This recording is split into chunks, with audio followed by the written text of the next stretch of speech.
नमस्ते व्यूअर्स, मैं पूजा कश्यप स्वागत करती हूँ आपका सर्वोदय आईएएस के यूट्यूब चैनल पर, जहां हम हर रोज़ द हिंदू न्यूज़पेपर का एक इन डेप्थ एनालिसिस आपके सामने प्रेजेंट करते हैं।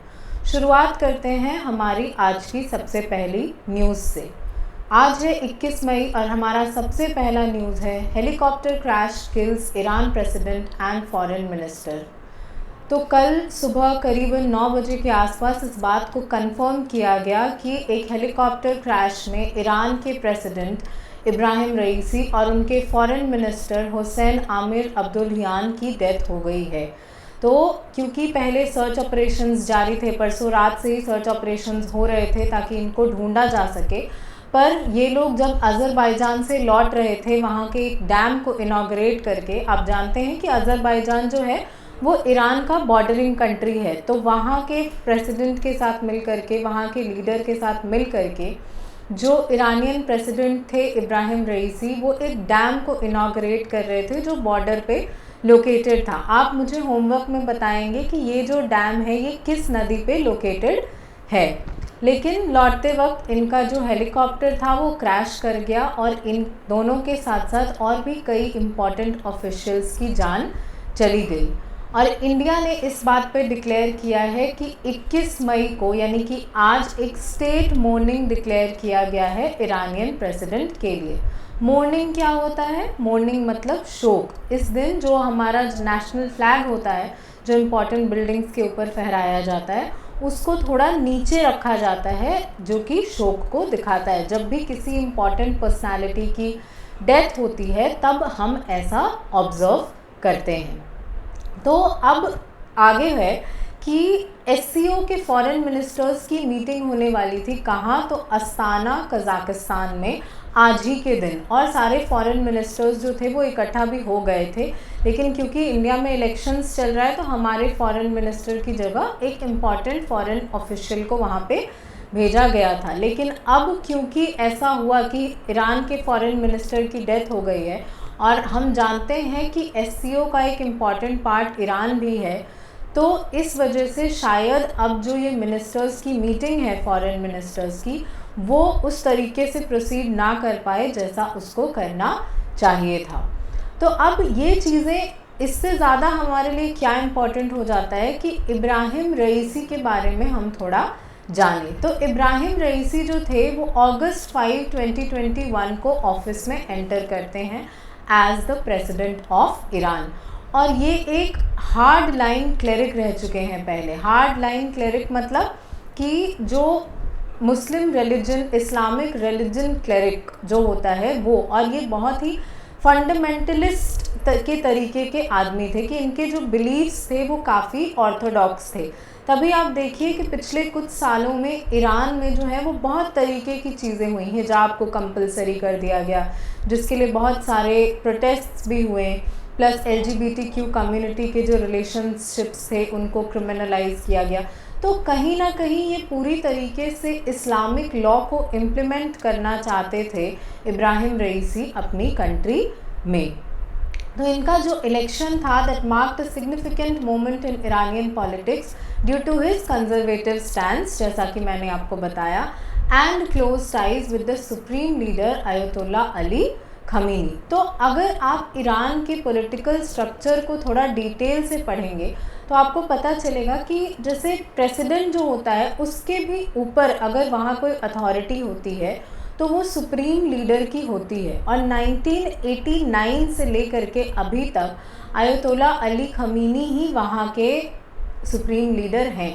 तो प्रेसिडेंट से ज़्यादा पावर्स अगर किसी के पास होते हैं तो सुप्रीम लीडर के पास। तो बहुत सारी चीज़ें होती हैं जो डिटरमाइन किससे होती हैं? सुप्रीम लीडर से। और ये जो इब्राहिम रईसी थे ये काफ़ी क्लोज थे अयतुल्ला अली खमीनी के, और ये कहा भी जाता था कि नेक्स्ट अगर कोई इनका सक्सेसर होगा खमीनी का तो वो शायद इब्राहिम रईसी होंगे, क्योंकि उनका जो कंजर्वेटिव स्टैंस था वो काफ़ी मिलता जुलता था खमीनी से। तो खमीनी के पहले कौन यहाँ के सुप्रीम लीडर रहे हैं ये आप मुझे कमेंट्स में लिख के बताएंगे। तो ये जो रईसी हैं इन्होंने अपनी पॉलिटिकल करियर की शुरुआत करी 1980s में जुडिशरी से। ये चीफ जस्टिस भी रह चुके हैं, अटॉर्नी जनरल भी रह चुके हैं, तो बहुत सारे अपने पॉलिटिकल करियर में इन्होंने डेवलपमेंट्स देखे। और फिर 2021 में ये एक कंजर्वेटिव कैंडिडेट की तरह खड़े हुए और इन्होंने इलेक्शंस को जीता। किसको सक्सीड किया? तो प्रीवियस प्रेसिडेंट हसन रूहानी को।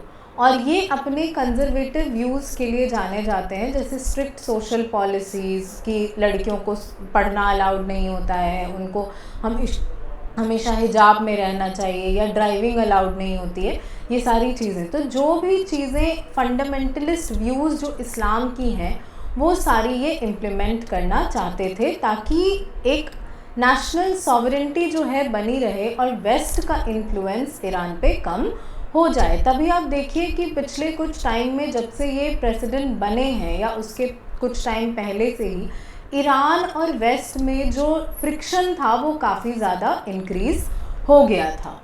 तो अब अगर इब्राहिम रईसी की डेथ हो गई है तो आगे इसका क्या इम्पैक्ट पड़ेगा, इस चीज़ को भी हम आज ही डिस्कस करेंगे, लेकिन एडिटोरियल्स वाले सेक्शन में। तब अगला जो आर्टिकल है हमारा न्यूज़ है वो है इंडिया चाइना कंजम्पशन कंपैरिजन। अगर आप एक्सप्लेन्ड वाले सेक्शन में देखेंगे तो आपको ये पूरा चार्ट के साथ एक्सप्लेन किया गया है कि इंडिया और चाइना का अब इन द रिसेंट टाइम्स जो कंजम्पशन पैटर्न है वो कैसे डिफ़र करता है। तो क्यों इन दोनों कंट्रीज़ को कंपेयर किया जा रहा है?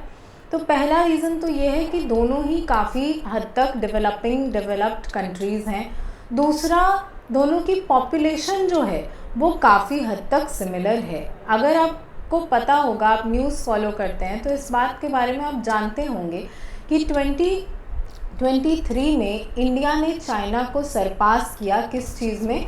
तो to become the world's most populous country, क्योंकि चाइना में जो बर्थ रेट है वो डिक्लाइन कर रहा है, जिसकी वजह से एक नेगेटिव पॉपुलेशन ग्रोथ वहाँ पे देखने को मिलती है। तो कुछ टाइम पहले तक चाइना में वन चाइल्ड पॉलिसी को फॉलो किया जाता था, लेकिन वहाँ की गिरते हुए पॉपुलेशन को देखते हुए जो गवर्नमेंट थी उन्होंने ये डिसाइड किया कि अब इस पॉलिसी को पुल बैक कर लेना चाहिए। तो अब अगर पॉपुलेशन में इस तरीके का शिफ्ट देखने को मिलता है तो अल्टीमेटली उसका जो इम्पैक्ट पड़ता है वो इकोनॉमी पे पड़ता है। कैसे?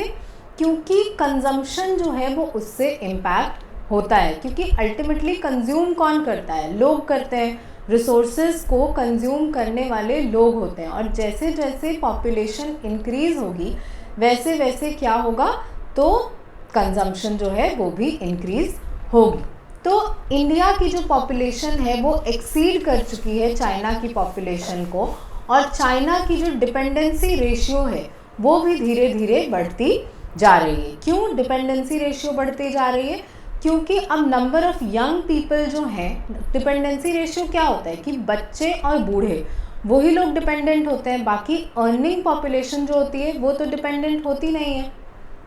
तो क्योंकि अब चाइना जो है वो अपनी पीक पॉपुलेशन पे पहुंच गया है, तो उनकी जो डिपेंडेंसी रेशियो है वो इंक्रीज़ हो रही है। और इंडिया का पीक पॉपुलेशन कब पहुंचेगा? तो अराउंड 2060, यानी करीब करीब तो 25 सालों के बाद। तो अब अगर चाइना का बर्थ रेट जो है वो डिक्लाइन कर रहा है, पॉपुलेशन ग्रोथ नेगेटिव है, जिसका कि इम्पैक्ट पड़ता है उनके राइजिंग डिपेंडेंसी रेशियो पर। दूसरी चीज़ यहाँ बात हो रही है प्राइवेट फाइनल कंजम्पशन एक्सपेंडिचर। अब जो कंजम्पशन एक्सपेंडिचर होता है वो दो तरीके का होता है, गवर्नमेंट फाइनल कंजम्पशन एक्सपेंडिचर और private final consumption expenditure, GFCE and PFCE। तो PFCE जो होता है वो होता है कि प्राइवेट इंडिविजुअल्स का टोटल कितना कंजम्पशन हुआ, प्लस जो नॉन प्रॉफिट इंस्टीट्यूशंस होते हैं जो कि सर्व करते हैं हाउस होल्ड्स को, उनका कितना एक्सपेंडिचर हुआ।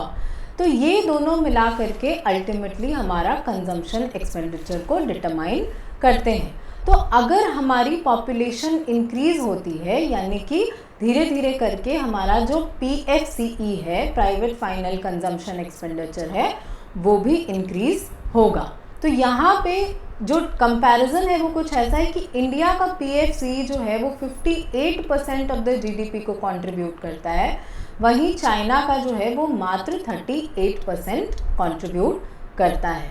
प्लस टोटल कंजम्पशन जो हमारा हो गया, जो कि गवर्नमेंट एक्सपेंडिचर को मिला करके होता है, वो होता है 68% ऑफ इंडियाज़ GDP और 53% ऑफ चाइनाज़ GDP। और इंडिया की जो PFCE है वो रैपिडली इंक्रीज हो रही है इन द लास्ट फ्यू ईयर्स। कैसे? तो 2018 में जो हमारा PFCE था वो 1.64 ट्रिलियन डॉलर्स था और वहीं 2022 में ये 2.10 ट्रिलियन डॉलर्स हो गया। तो इसका इम्पैक्ट जो है वो कहीं ना कहीं हमारी इकोनॉमी पे देखने को मिलता है, क्योंकि अगर लोग कंज्यूम ज़्यादा कर रहे हैं मतलब उनके पास कंज्यूम करने के लिए पैसे ज़्यादा हैं, और अगर पैसे ज़्यादा हैं मतलब हमारी जो इकोनॉमी है वो धीरे धीरे करके ग्रो कर रही है।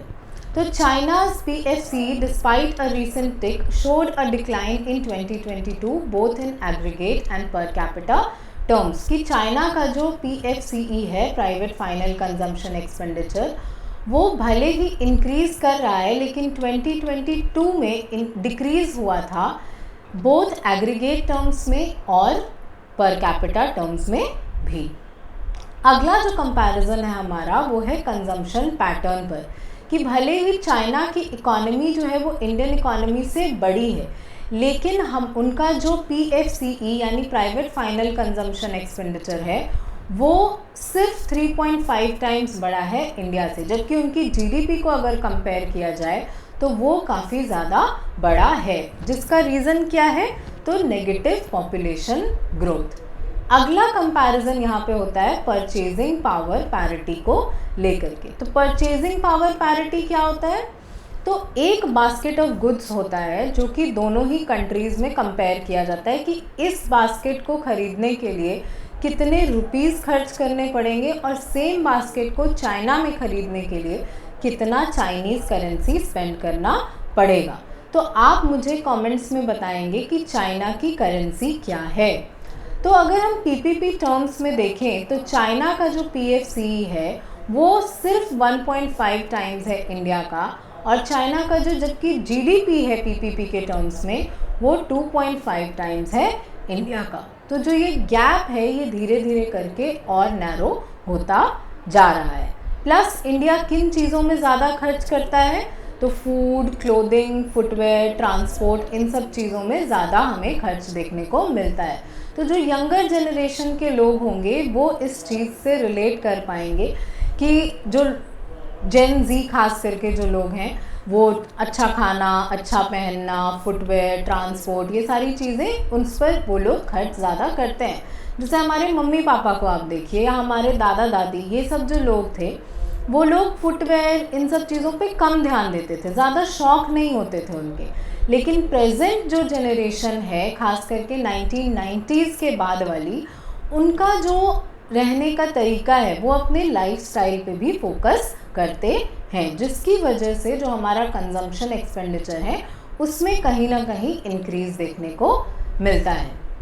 वहीं चाइना की जो एक्सपेंडिचर है वो क्या दिखाती है? तो more developed market with a higher expenditure on housing, white goods, recreation, education and health care. कि ज़्यादा डेवलप्ड इकोनॉमी है क्योंकि चाइना की, तो उनका जो एक्सपेंडिचर पैटर्न है, कंजम्पशन पैटर्न है, वो काफ़ी डिफरेंट है इंडिया के कंजम्पशन पैटर्न से। तो लेकिन इंडिया का जो स्पेंडिंग है फूड, ट्रांसपोर्ट और कम्युनिकेशन और क्लोथिंग, फुटवेयर, ये सब पर, वो हाफ है चाइना के एक्सपेंडिचर का। इसका जो इम्पैक्ट है इन सब चीज़ों का, उसका इम्पैक्ट किस चीज़ पर पड़ेगा? तो इंडियन और चाइनीज़ बिजनेसेस पर, क्योंकि अगर इंडिया की कंज्यूमर स्पेंडिंग जो है वो बढ़ रही है, यानी इंडिया में नंबर ऑफ कंज्यूमर्स बढ़ रहे हैं, तो जो बाहर की बिजनेसेस हैं वो इंडिया में आकर के एक्सपैंड करना चाहेंगी। फॉर एग्जाम्पल अगर आपको याद हो तो सैमसंग के बारे में तो हम सब जानते हैं कि सैमसंग जो है वो एक बहुत बड़ी मोबाइल फ़ोन मैन्युफैक्चरिंग कंपनी है। और सैमसंग ने अभी रिसेंटली इंडिया में अपना सबसे बड़ा प्लांट जो है वो लगाया। धीरे धीरे करके एप्पल, ये सारी कंपनीज़ भी इंडिया में अपना प्रोडक्शन को इंट्रोड्यूस कर रही हैं। क्यों? क्योंकि ये कंट्रीज़ भी देख रही हैं कि इंडिया में इन सब चीज़ों का जो कंजम्पशन है वो इंक्रीज़ हो रहा है। तो और कहीं ना कहीं बाहर से लाने में जो इतना कॉस्ट पड़ जाता है, उसकी वजह से कुछ लोग उस कंजम्पशन को नहीं कर पा रहे हैं या अपने आप को रोक लेते हैं। तो सेम चीज़ अगर कम प्राइस पे उनको यहाँ मिल जाएगी तो उनका कंजम्पशन जो है वो अपने आप इंक्रीज़ हो जाएगा, और इससे इन बिजनेसेस की प्रॉफिट्स में भी हमें इंक्रीज़ देखने को मिलेगा। दूसरी चीज़ कि बहुत सारी ऐसी बिजनेसेस हैं जो चाइना प्लस वन की स्ट्रैटेजी को फॉलो कर रही है। चाइना प्लस वन मतलब कि चाइना के अलावा एक और कंट्री होनी चाहिए जहाँ पे जाकर के वो अपना बिजनेसेस को एक्सपैंड कर सके। तो ऐसे मामले में इंडिया जो है वो एक अट्रैक्टिव डेस्टिनेशन के रूप में हमें देखने को मिलता है। क्यों अट्रैक्टिव डेस्टिनेशन के रूप में हमें देखने को मिलता है? तो उसका रीज़न सिर्फ ये नहीं है कि इंडिया में कंजम्पशन एक्सपेंडिचर बढ़ रहा है, बल्कि उसके बहुत सारे रीजंस हैं। इंडिया में ईज़ ऑफ डूइंग बिजनेस जो है वो काफ़ी हद तक इम्प्रूव किया गया है। इंडिया का जो इन्वायरमेंट है, जो रेगुलेटरी इन्वायरमेंट है, वो काफ़ी हद तक इम्प्रूव हो गया है। जो लीगल एनवायरनमेंट है, लॉ एंड ऑर्डर सिचुएशन है, उसको काफ़ी हद तक इम्प्रूव किया गया है। इंफ्रास्ट्रक्चर को काफ़ी हद तक इम्प्रूव किया गया है। तो इसकी वजह से फॉरेन कंट्रीज़, फॉरेन कंपनीज़ के लिए India has become an attractive destination for their investment. और इस इन्वेस्टमेंट को कैसे, किस नाम से हम जानते हैं, ये आप मुझे कमेंट्स में लिख के बताएंगे। तो ओवरऑल इंडिया का जो ग्रोइंग कंजम्पशन पैटर्न है और डेमोग्राफिक ट्रेंड है, वो अपॉर्चुनिटीज़ और चैलेंजेस दोनों ही हमारे लिए प्रेजेंट करता है। चैलेंजेस क्यों? क्योंकि अगर कंजम्पशन एक्सपेंडिचर बढ़ रहा है तो धीरे धीरे करके लोगों की जो डिमांड्स हैं वो और ज़्यादा बढ़ेंगी।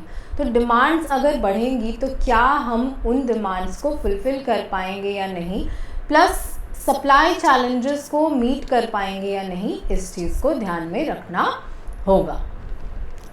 अब अगला न्यूज़ है हमारा editorial, critical times call for strong adjudication. यहाँ पर बात हो रही है, जो ऑथर हैं वो कहते हैं कि इन द रिसेंट टाइम्स ऐसा देखा गया है कि बहुत सारे ऐसे लॉज पास किए गए हैं जो मोटिवेटेड रहे हैं। मोटिवेटेड मतलब उनका कोई ना कोई हिडन एजेंडा रहा है गवर्नमेंट का उन लॉज को पास करने के लिए। तो यहाँ जो ऑथर हैं इनका ये व्यू पॉइंट है कि जैसे लॉ हो गया CAA, सिटीजनशिप अमेंडमेंट एक्ट, उसका हिडन मोटिव कुछ और था। तो सुप्रीम कोर्ट के लिए, जुडिशरी के लिए ये बहुत इम्पॉर्टेंट हो जाता है कि इस तरह की मोटिवेटेड लेजिस्लेशन के अगेंस्ट वो लोग कोई ना कोई एक्शन लें, जो कि जुडिशियल रिव्यू के तौर पे देखा जाता है। तो जुडिशियल रिव्यू क्या होता है? तो एग्जीक्यूटिव या लेजिस्लेचर, मतलब बेसिकली स्टेट के द्वारा लिए गए किसी भी स्टेप को जब जुडिशरी ओवरव्यू करता है, रिव्यू करता है, इस चीज़ को देखने के लिए कि वो कॉन्स्टिट्यूशन के प्रिंसिपल्स को अडियर करता है या नहीं, तो उस प्रोसेस को हम बोलते हैं जुडिशियल रिव्यू। तो इसीलिए अब ऑथर जो हैं उनका कहना है कि CAA हो गया। तो CAA में ऐसी बहुत सारी चीज़ें हैं जिनको लेकर के एम्बिग्विटी है। फॉर एग्ज़ाम्पल, अगर किसी एप्लीकेंट का जो सिटीज़नशिप प्रपोज़ल है उसको रिजेक्ट कर दिया जाता है तो उसके साथ क्या होगा? अगर उसको डिटेंशन सेंटर में रखा जाएगा, तो अगर ऐसे बहुत सारे लोग हुए तो डिटेंशन सेंटर तो धीरे धीरे भरता जाएगा। तो ऐसे में क्या करना चाहिए? सेकेंड चीज़ कि अगर कोई इंसान है जो मान लीजिए पाकिस्तान की सिटीज़नशिप है जिसके पास, और वो इंडिया की सिटीज़नशिप के लिए अप्लाई करता है।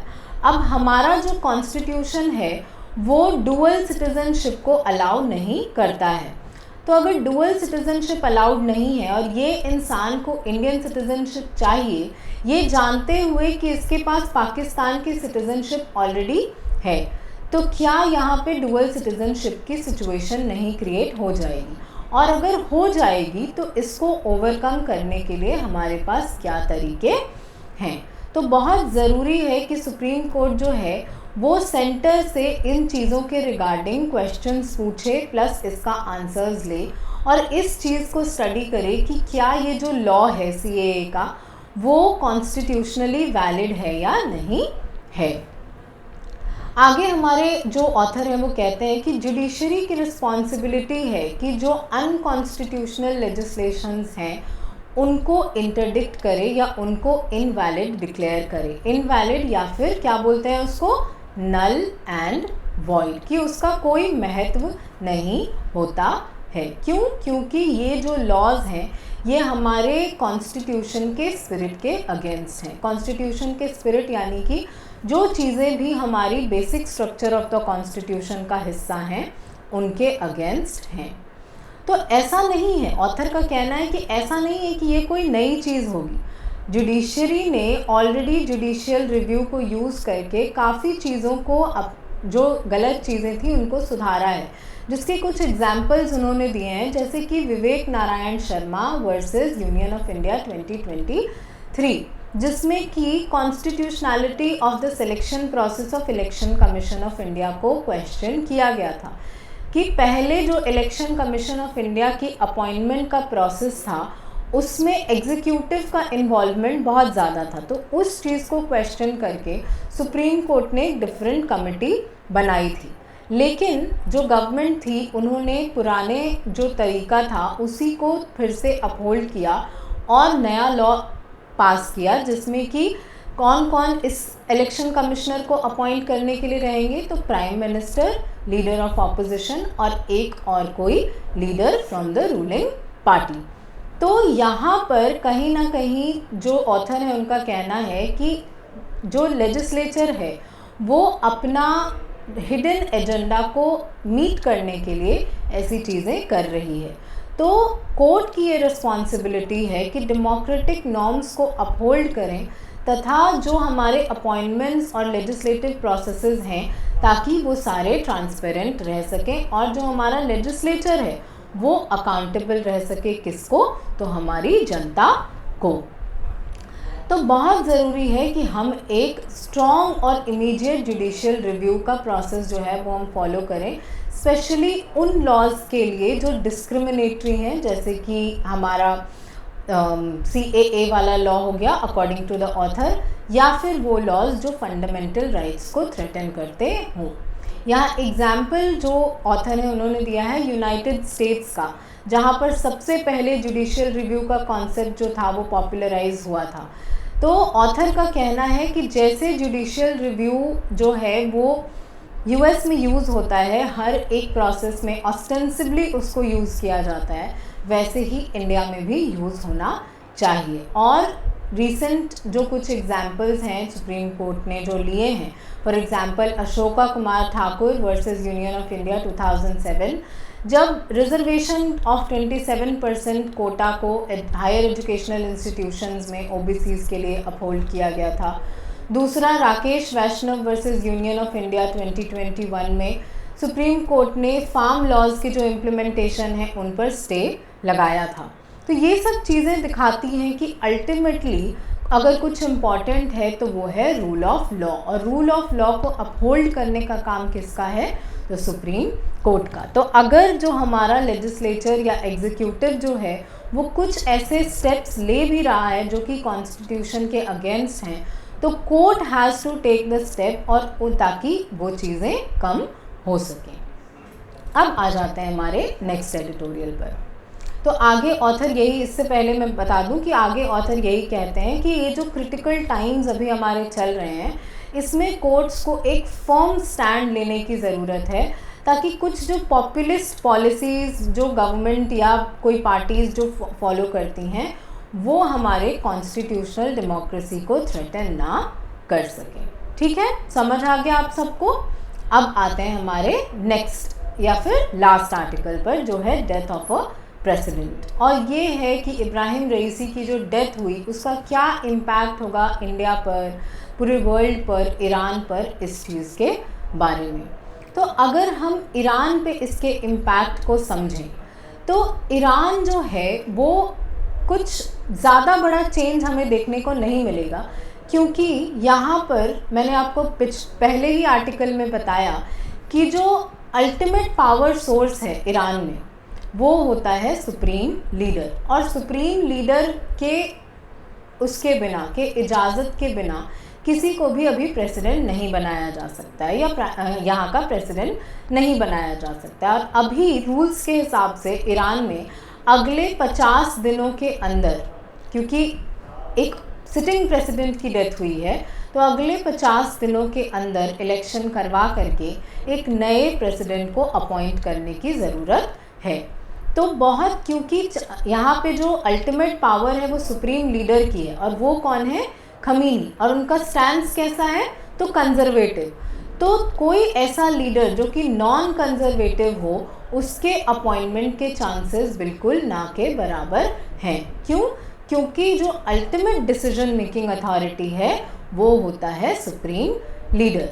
और क्योंकि अभी ईरान जो है वो ऑलरेडी बहुत सारे प्रॉब्लम्स से घिरा हुआ है, यूएस के सैंक्शंस, इजराइल से जो वॉर की सिचुएशन थी, हमास का जो ईरान को सपोर्ट था हमास को, तो ये सारी चीज़ें जो हैं वो आगे कंटिन्यू होंगी कि नहीं होंगी, इन चीज़ों को देखना बहुत ज़्यादा इंटरेस्टिंग हो जाएगा पूरे वर्ल्ड के लिए। क्योंकि अगर कोई ऐसा लीडर बनता है जो कि कंजर्वेटिव नहीं होगा, तो वो ये जो पॉलिसीज़ थी, एंटी यूएस पॉलिसी या एंटी इजराइल पॉलिसी, इन सब को कहीं ना कहीं कम करेगा। और वहीं कोई ऐसा लीडर आ गया जो कि इनके इब्राहिम रईसी से भी ज़्यादा हार्ड लाइनर हुआ, तो ये जो मिडिल ईस्ट के कॉन्फ्लिक्ट्स हैं, जो स्ट्रेन्ड रिलेशंस हैं, वो और ज़्यादा कॉम्प्लिकेटेड हो जाएंगे। वहीं दूसरी तरफ इंडिया पे इसका क्या इम्पैक्ट पड़ेगा? तो काफ़ी एनालिस्ट्स का ये कहना है कि इंडिया पे कुछ खास इम्पैक्ट इसका पड़ेगा नहीं, क्योंकि अल्टीमेटली फॉरेन पॉलिसी के जो डिसीजंस हैं वो अगर कोई डिटरमाइन करता है तो वो होता है सुप्रीम लीडर, और सुप्रीम लीडर अभी बिल्कुल सही सलामत हैं। तो और प्लस जो पुराने हमारे प्रेसिडेंट थे रईसी, उनके अंडर में उन्होंने लुक ईस्ट की पॉलिसी अपनाई थी एशियन पावर्स के लिए, पर्टिकुलरली इंडिया के लिए। इनके टाइम में इंडिया के साथ बहुत सारे जो डील्स वगैरह थे वो उनको भी इम्प्लीमेंट किया गया। फॉर एग्जांपल चाबहार पोर्ट के लिए भी अभी हमने रिसेंटली देखा था कि 10 साल का अग्रीमेंट साइन किया गया। पूरा Zaranj Delaram highway, rail network, इन सब को बनाने की बात की गई। प्लस जो पीपल टू पीपल कॉन्टैक्ट्स थे उनको भी बूस्ट करने की बात की गई। तो कहीं ना कहीं इंडिया और ईरान का जो रिलेशंस है वो काफ़ी कॉर्डियल रहा था in the last few years, except जब यूएस के सैंक्शंस लगे थे तब। तो इंडिया के लिए कुछ खास चेंजेस हमें नहीं देखने को मिलेंगे अनलेस एंड अनटिल कोई ऐसा लीडर बनता है जो बिल्कुल एंटी इंडिया हो तो। लेकिन वर्ल्ड पे इसका क्या इम्पैक्ट पड़ेगा ये बहुत इम्पॉर्टेंट हो जाता है, क्योंकि अगर मिडिल ईस्ट अफेक्टेड होगा फिर से किसी क्राइसिस में, तो इसका बहुत इम्पैक्ट पड़ेगा उसके आसपास के एरियाज़ पर। क्योंकि मिडिल ईस्ट क्यों इम्पॉर्टेंट है? तो ऑयल एंड गैस का रिजर्व्स जो है वो मिडिल ईस्ट में हमें देखने को मिलता है, इसीलिए मिडिल ईस्ट इतना इम्पॉर्टेंट हो जाता है। तो कोई भी क्राइसिस अगर मिडिल ईस्ट में होती है तो उसका इम्पैक्ट पूरी दुनिया पर देखने को मिलता है। दूसरी चीज़ कि अगर ये बाय चांस ये प्रूव हो जाता है कि कोई तीसरी कंट्री इन्वॉल्व थी या दूसरी कंट्री इन्वॉल्व थी इस इब्राहिम रईसी और फॉरेन मिनिस्टर की डेथ में, तो जो सिचुएशन होगी उसको एस्केलेट होते देर नहीं लगी, क्योंकि ऑलरेडी ईरान और इजराइल जो थे वो आपस में एक दूसरे से वॉर में एंगेज थे। तो वहीं अगर ऐसा प्रूव होता है कि यूएस ने या इजराइल ने या कोई भी थर्ड कंट्री ने ऐसा किया है, तो थर्ड वर्ल्ड वॉर के जो चांसेस हैं वो और ज़्यादा इंक्रीज हो जाएंगे। तो ये एक नॉर्मल एक्सीडेंट था, नॉर्मल प्लेन क्रैश था, हेलीकॉप्टर क्रैश था, या एक प्लान्ड असैसिनेशन था, इस बारे में अभी इन्वेस्टिगेशन चल रही है। और जो भी उसका रिजल्ट आएगा वो डिसाइड करेगा कि आगे की हमारी जो जियोपॉलिटिक्स होगी उसका सिनेरियो कैसा होगा।